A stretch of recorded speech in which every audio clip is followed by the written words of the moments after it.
Once Bitten here. So this next series of reports is from the Southern Assault 2014 tournament held in Winston-Salem, North Carolina. If you follow my last few games, basically I decided to take my Beastmen to it. They haven't seen a tournament in a while because I don't think they're that competitive in today's meta, but you just never know. So in this tournament, you get a comp score by the tournament organizers and by all your opponents. And so you can bring any list you want, but the comp you receive, anywhere from 0 to 20, gets doubled and added to your total score. So comp is somewhat significant in this game. So the same guy who helped me make the Empire City scene display board helped me make this Beastman scene. I think he did a great job. I mean, I helped him, but he's certainly the mastermind behind it. So I'm bringing 3 Razorgore chariots in this tournament list. In the past, I've always used Tuskgore chariots, and I thought I'd give these guys a go. I have my unit of Harpies. I have them scouting. So these 2 blocks in the middle are actually one unit of 49 or 50 gore. I have one of 49, 150. This is one of them. If you look at the top left, I've got a small unit of 20 gore. All my gore units have extra hand weapons. So my thinking is that unit of 20 can either be a bunker for my wizards, or I can use them to ambush. I've got 2 Razorgores. You can see this one, Dragon Ogre, green Dragon Ogre. That's one of my Razorgores. I've got my Battle Standard Bearer on the left. He's got the Beast Banner, otherwise fairly unprotected. And on the right, here at the front, those 2 units that are broken apart, that's one horde of 49 gore. I've got a unit of 24, I believe, Bestigore in the top right. They've got the Standard Discipline. This red Dragon Ogre is my other Razorgore. My Beast Lord is bottom middle. He's got that build. And then around the Herdstone in the middle, I've got my 3 level 1s. One of them has a scroll, one of them has the Herdstone, the other one is just naked. And at the top right of this picture, standing all alone, is my level 4 Brave Shaman, Great Brave Shaman. He's got the Stone of Spite and Power Stone. Let's see, he's Lore of Death, and all my 3 level 1s are Lore of Shadow. So that's the list I thought I'd use. Go to game 1. I've got paired up against Dwarfs. I don't remember what comp score I gave him, but for the most part, I don't consider this a very tough list. I mean, comp-wise, I think it's a fairly soft list. So he's got a unit of Iron Drakes on the right. In the forest, he's got a cannon with the rune of reroll your artillery die. He's got 10 handgunners in the woods. Then he's got a unit of sword and board warriors at the top with another cannon. This one has the rune of immolation. Top left of this, he's got a gyro bomber, which you just never see. And then he's got the only unit that really matters in terms of me winning or losing this game. So it's a unit of 35 Longbeards. I'm pretty sure they have great weapons.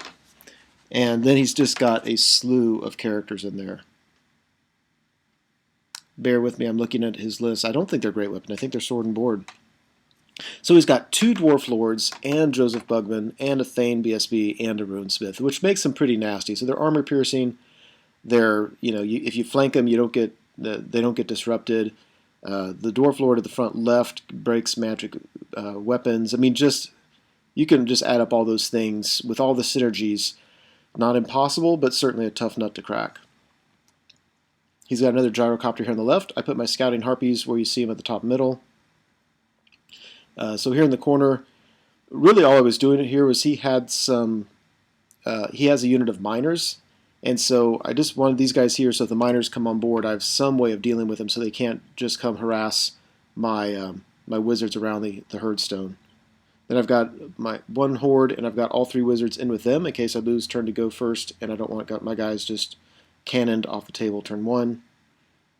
I've got a chariot in between my 2 hordes.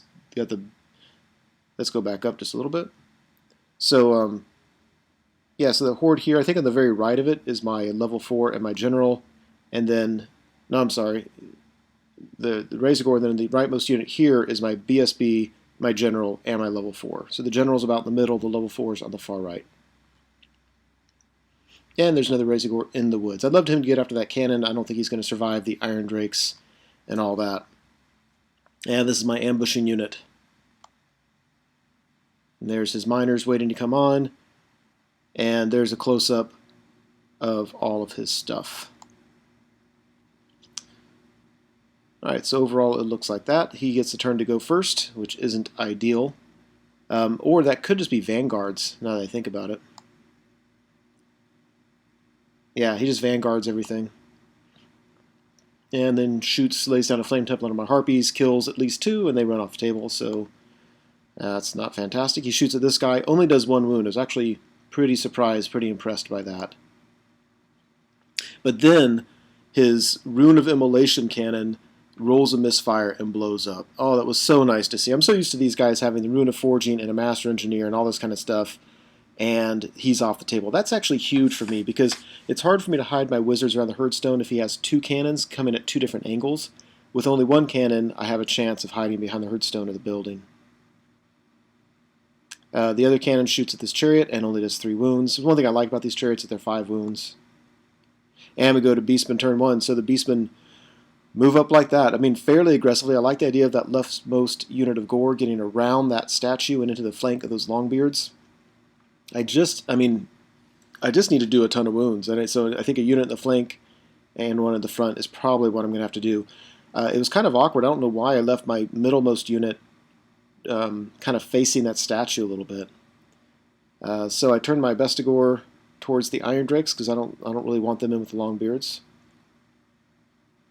And I move my Dragon Ogre around. So the Iron Drakes they seem to be able, they can just move or reform and still shoot. And so I don't think I can keep that Razorgore alive, but if they're shooting at him, they're not shooting the Bestigor, and I may be able to get a long charge in there. And I take my wizards all out, and you can see they're in a line behind that Herdstone because that's the angle that the cannon's coming at. And then I put the chariots such that the miners come on board. I can at least get a charge in to buy me time to get the other one lined up for a charge the following turn. So it's really the best I can do, I think. And we go to Dwarf turn 2. So first news is the Gyro Bomber flies over my unit, drops a bomb, and it scatters off, which was nice because that big template can do a lot of damage. He moves his mini Death Star in the middle up as if he doesn't care, which he really shouldn't. The problem is that I don't have to. If I charge him with a unit in the front, it's kind of a fair fight. But if I charge him with my unit on the left, he's in their flank, and I think I'm okay there. He moved his gyrocopter. If you can't really see him, he's in the middle behind that statue. He moved him up so that I couldn't complete the charge with that unit, but it turns out that I can. But if I do that, I'm just clipping him, and so he closes the door to me, and I have I nick him, and so only one of my guys is touching him, and if he moves his shield-bearing Dwarf Lord over, I'm only touching one of his guys. And the miners come on right where I can't charge him this turn, but I'm okay with that because I can actually, I think I can redirect and do some things to slow him down.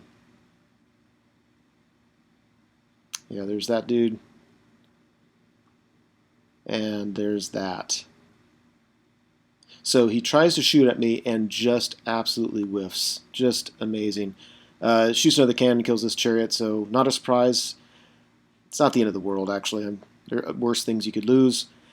So I charge his Longbeard unit with my horde on the left. They clip them. They have to close the door to me, so they're all weird now. And I decide not to charge in with my general's unit because in hindsight, I probably could, but I just didn't feel the need to. I think that unit on the left is going to tie him up and hold him forever. And that, my friends, was actually a gross miscalculation because I have a charge and a flank, but his 3 ranks are not negated because he has that Oathstone. And so I'm only starting with 2, and he has a BSB, so I'm only starting with 1. And when he pulls a Dwarf Lord over, he's going to get more wounds to me. So when I charge in like that, I'm actually not going to win. I'm going to lose combat, and I won't be steadfast. So the question is, how many wounds does this Dwarf Lord do to me? Because I'm not going to do any on him. And can my guys stick or not? So just a huge miscalculation. In hindsight, I needed to put my general's unit in the front and just go for a big magic phase and, try to do that. If you look on the right, my Bestigor, I think they tried to charge his Iron Drakes and failed the charge. And my Razorgore on the right tried to charge the cannon and failed its charge. Kind of a bummer. Looks like that. And over here, Yeah, another miscalculation. What I'm trying to do is put 2 units in front of him so he can only charge 2 units and then have a failed charge. Um, but the way it is if he charges my level 1 and I flee, I'm going to flee through the Razor Gore, which is going to cause a panic test. And if he flees, it's going to totally screw up my plans. It's just dumb. Just dumb. I needed to look at that and make sure that I had lines of flight that got me out of the way and not cause panic tests. Yeah, I'm going to go back up one. Yeah, same picture. Yeah, so this is after combat. He moves his Dwarf Lord with Shield Bearers up there. I've got, 3 attacks on him. He's got more on me. He does some wounds. I think he does some wounds, and he wins combat, but I stick. And now, this is where I think my opponent made a mistake, because one option he had was he could have reformed and just faced that unit, and on his turn just absolutely obliterated him. And I mean, there's no way I would have stuck with that, but I think he was worried about something, like some charge I might be able to make on my next turn, and so he just stayed where he was. So, I mean, he's relatively safe, but still. So we go to Dwarf's turn 2. His miners charge my level 1. I flee. The Razor Gore fails its panic, and so then he charges my other level 1, and I flee, and I roll like a 2. I mean, just nothing. So I assumed the other one I'd at least bounce through the house or bounce through the Hearthstone. Nope. He fails it. They catch him and reform. The only good thing going for me is reform to keep his middle the same. He couldn't face left or right. So he had to face the building or face away from it or lose his ranks. And he didn't want to lose ranks because I was going to be able to countercharge with that Razor Gore chariot. So he did him to where only one of my chariots could see him. Otherwise, over here, the Gyro Bomber flies over my Bestigor and again drops bombs and it scatters off. And he parks right in front. I think that was a mistake because now I can just charge that thing and then overrun into his Iron Drakes. He could have done the same thing to the right, and I think that would have been better for him. Here's a left. See the gyrocopter coming around the side. His cannon. I like that his cannon had to waste shots on my Razor Gore, but he kills him. And after combat, really the same thing. He wins combat, and I stick.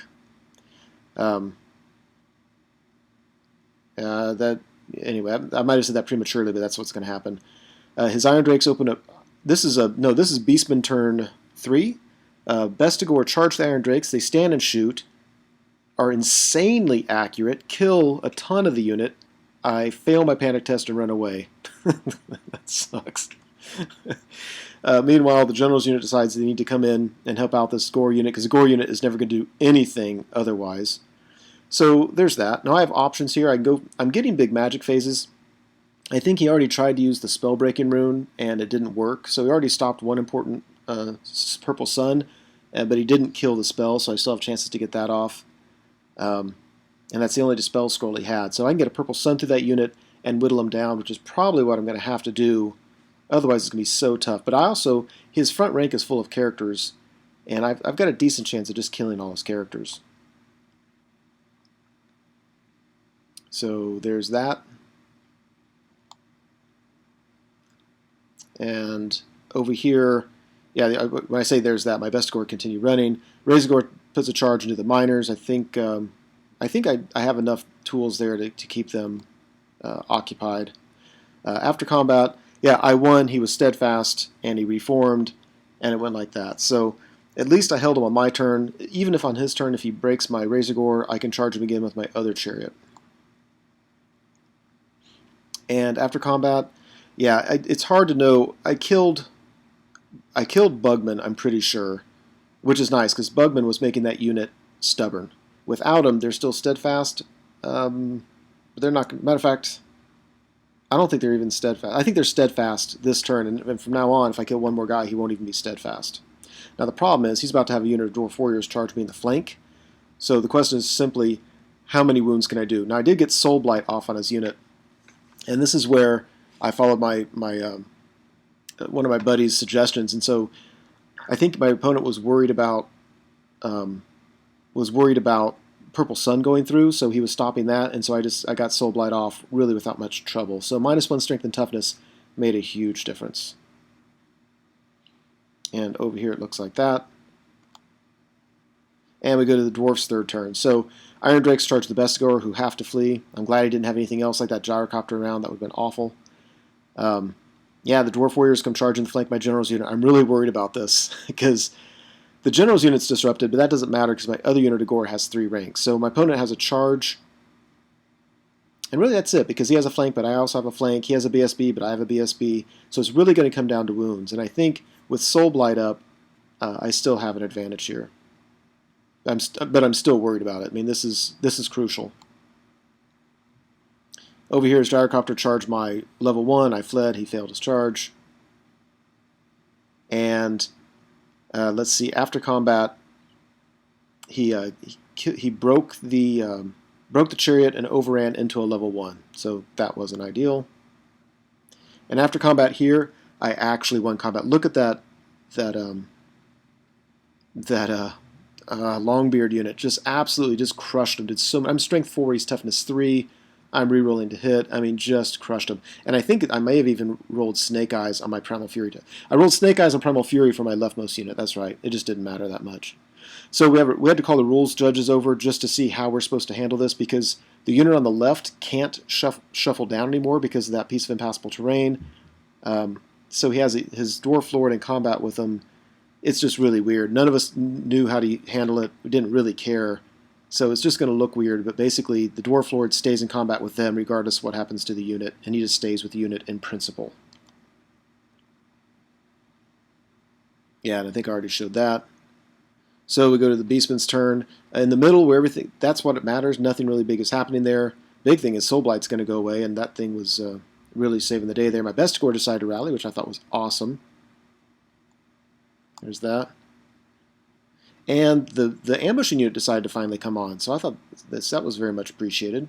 They moved up just a little bit. And after combat, it looks like that. So, yeah, just crushed them in combat. I don't know what those spells are that are up, but basically Soul Blight is one of them, and I think I got Doom and Darkness on the other. So I decided to have my leftmost unit charge the unit that mattered, and they couldn't catch him, which was a real bummer. But still, I've killed most of the characters. You know, obviously his BSB is dead. They're whittled down. They're really not much of a threat anymore. I just need to make sure I get the points.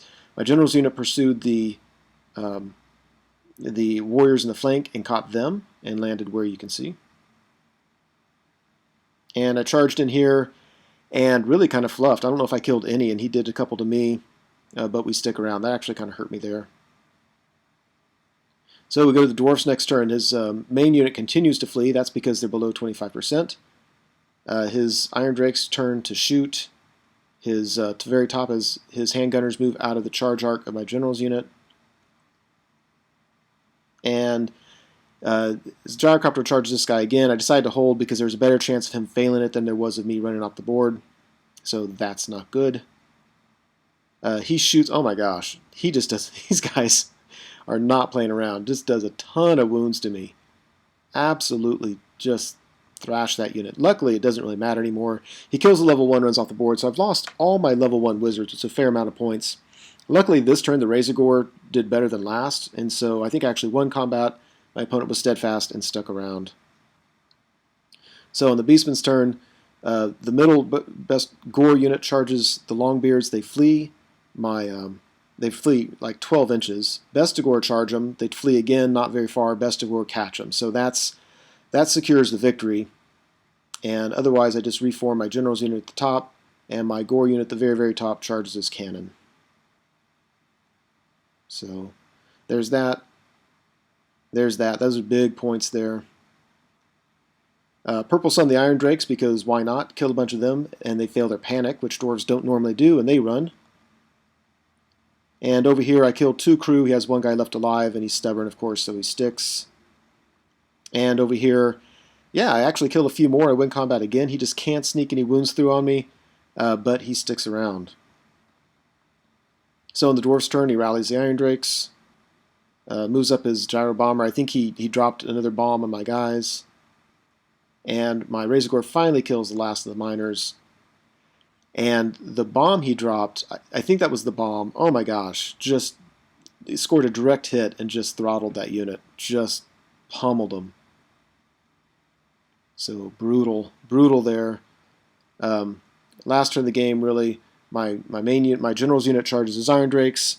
My Gore at the top killed his cannon. So everything he has left, really, I'm going to get the Iron Drakes. He has his handgunners, his gyrocopter, and his gyro bomber. I really have no way of dealing with them. So he's going to get those points, and everything else I'm going to get. So there's that. I don't even know what I'm showing here. I think I tried a long charge with the Razor Gore. And after combat, I just totally wiped him out. So, yeah, big win against the Dwarfs. I thought it was a good matchup going into it, and even with mistakes I made, yeah, I don't know what score, what comp my opponent's list got for this, but I think I considered it softer than mine. I thought mine was a 14. At the end of the tournament, I was given a 13. I think his list was softer than mine. So the downside is, with such a big win, I'm probably in first place, and if I'm not, I'm real close to the top. And the danger with that is my list isn't equipped. If I go against somebody with a really low comped brutal army, I think I just don't have the tools to deal with it. But we'll see what happens. Hey everyone, Once Bitten here. Thanks for watching the video. I hope you enjoyed it. As you know, YouTube has several functions you can use to interact with videos such as this. You can like the video, you can leave a comment, you can favorite the video. I want you to know that I appreciate it when you do things like that. It feels much more interactive than simply me talking to a screen. So if you're willing to do so, please like, comment, and favorite the videos. Subscribe to the channel if you want, and you certainly are welcome to share this video on your blog or other websites if you are so inclined. Again, thanks for watching, hope you enjoyed it, and I'll see you next time.